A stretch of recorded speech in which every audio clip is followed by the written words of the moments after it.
大家好，我是小諾。快過年了，每年到這個時候，我都會做一些毛耳朵，作為過年招待客人的小零食。這個做法也是我跟我老媽學的，幾十年的習俗和做法了。食材和做法都很簡單，一看就會，大人孩子都喜歡。想學的點擊屏幕上的有用，一起看看我是怎麼做的吧。首先，我們先来和一個水面团。準備200克的普通面粉，往裡面打入1顆雞蛋，再加入1克的小蘇打，加入小蘇打，這樣炸出來的毛耳朵會更加的酥脆。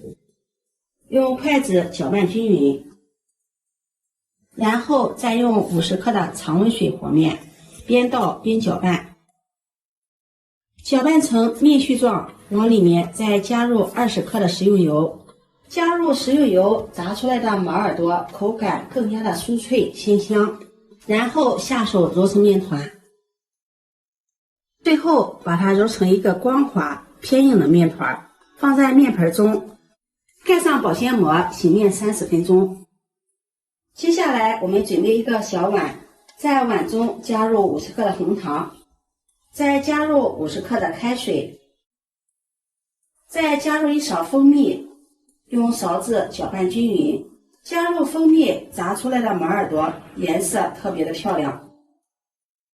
一直攪拌至紅糖完全溶解。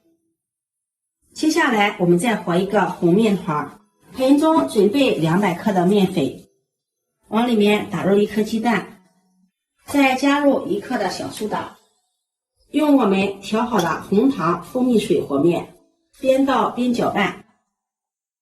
調成面絮狀，往裡面再加入10克食用油，然後下手揉成面团，揉成一個光滑偏軟的紅面团，最後把它揉成一個偏硬的紅面团，放在面盆中，蓋上保鮮膜，鬆弛30分鐘。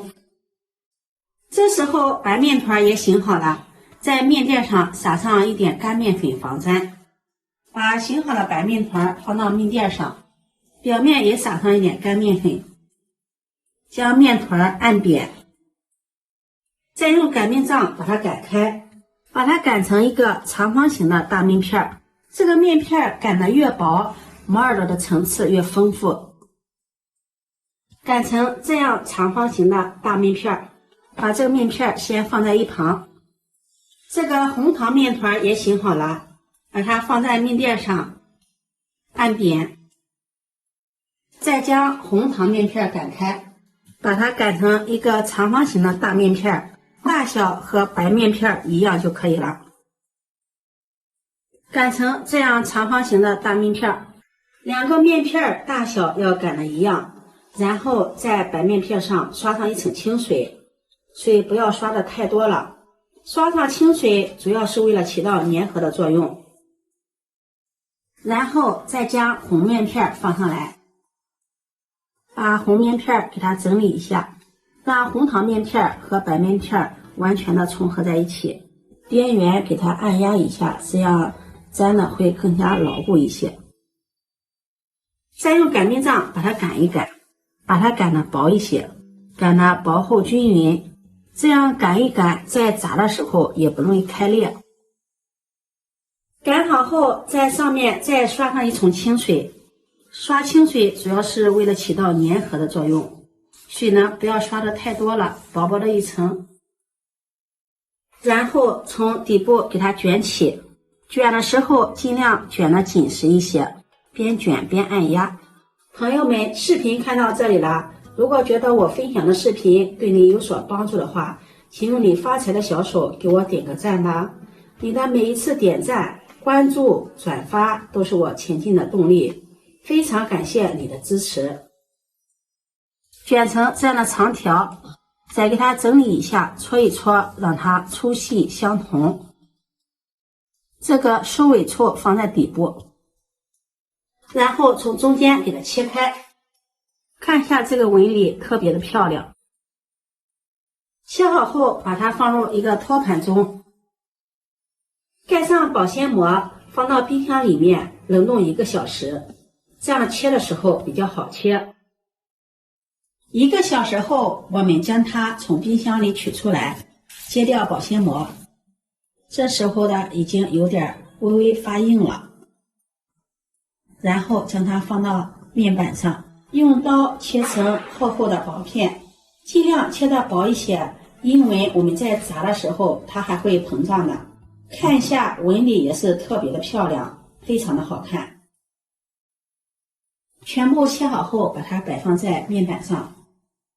接下來我們開始炸，鍋燒熱，加入食用油，把油溫燒至5成熱。我們放入筷子試一下油溫，筷子的周圍起密集的小泡泡，像這樣油溫就有5成熱了。然後將切好的毛耳朵一片一片的下入鍋中，一鍋不要炸得太多了，差不多就可以了。全程開小火慢炸，炸至毛耳朵定型，飄在油面上，用筷子給它翻個面兒。這個時候就要給它勤翻面了，一直炸至毛耳朵金黃酥脆，像視頻中這樣。用漏勺將毛耳朵控油撈出，色澤金黃，看着是不是特別的漂亮，很有食慾？隔着屏幕有沒有饞到你？把它裝入盤中，看看這花紋特別的漂亮，是不是特別的像貓耳朵？這邊一炸它就凹下去了，這邊凸起。放涼後這個貓耳朵更加的酥脆，忍不住了嘗上一個，特別的酥脆，香甜又酥脆。這樣做的貓耳朵，我們一邊看着電視，一邊吃着小零食，特別的過癮。做法簡單，看一遍就會做。過年過節家裡來客人，招待客人、小朋友也是不錯的選擇。自己在家做的乾淨衛生，沒有任何的添加劑，吃着更放心。今天的視頻就分享到這裡了，如果你喜歡就收藏起來試試吧。喜歡我的視頻記得點讚、關注、轉發，點我頭像可以看到更多美食視頻。我每天都會發布不一樣的視頻，我們下期視頻再見。